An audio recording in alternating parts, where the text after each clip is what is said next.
Welcome to game changer delivery boys. நம்ம இது 29வது நாள் கேமு. நம்ம மதுரையிலேருந்து சென்னைக்கு வந்து ஒரு 50 நாள் ஜொமேட்டோ ஓட்டினா எவ்வளோ எடுக்க முடியுன்ற அந்த வீடியோ போட்டுக்கிட்டே இருக்கேன்.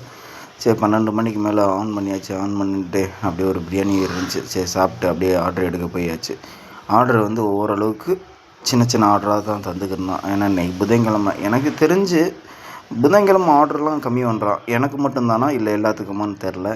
அதுக்கடுத்து ஒரு ரெஸ்டாரண்ட்டில் வந்து மோர் இருந்துச்சு. அப்படியே ஜில்லுன்னு அப்படியே ஒரு மோரை வாங்கி அடிச்சுட்டு அப்படியே ஆர்டர் எடுக்க போயாச்சு.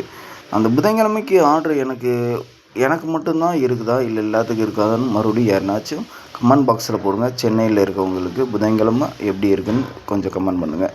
அப்புறமேலுக்கு ஐசிஎஃப் லைனில் தான் ஒரு டெலிவரி கொடுக்க போயிருந்தேன். கொடுக்க போகிற இடத்துல அப்படியே HSL ட்ரெயின் மாதிரியே இருந்துச்சு. சீட் முதல் கொண்டு பைலட் சீட்டு எல்லாமே HSLாக இருந்துச்சு. அதுக்குன்னு தனி ட்ராக்கு அதெல்லாம் பார்த்துட்டு அதுக்கடுத்து ஆர்டர் கொடுக்க போயிருந்தேன். ஒரு ஆர்டரு இதுதான் லாஸ்ட் ஆர்டர். இது கொடுத்து முடிச்சுட்டு அப்படியே சாப்பிட உட்காந்தாச்சு. ரெஸ்டாரண்ட்டில் இடியாப்பமும் வாங்கியிருந்தேன். ஒரு செட்டு வாங்கி சாப்பிட்டு ரூமுக்கு வர்றதுக்கு மணி 1 ஆயிடுச்சு. அன்றைக்கியோட ஏர்னிங்ஸ்னு பார்த்தா 1967 ரூபாய்க்கு ஓட்டியிருக்கேன். அதில் இன்சென்டிவ் 425 ரூபா. நான் இன்சென்டிவ் இதில் கவர் பண்ணல. ஏன்னா நான் வீக்லி இன்சென்டிவ் எடுக்கிறதுக்காண்டி நான் மீடியமாக தான் ஓட்டிக்கிட்டே இருந்தேன். அதுக்கடுத்து ஆன்லைன் டிப்ஸ் வந்து 115 ரூபாயும் ஆஃப்லைன் ஒரு 30 ரூபாயும் கிடச்சி. எக்ஸ்பென்ஸ்னு பார்த்தா பெட்ரோலு ஃபுட்டும் போக நம்ம கைக்கு கிடச்சது 1625 ரூபா.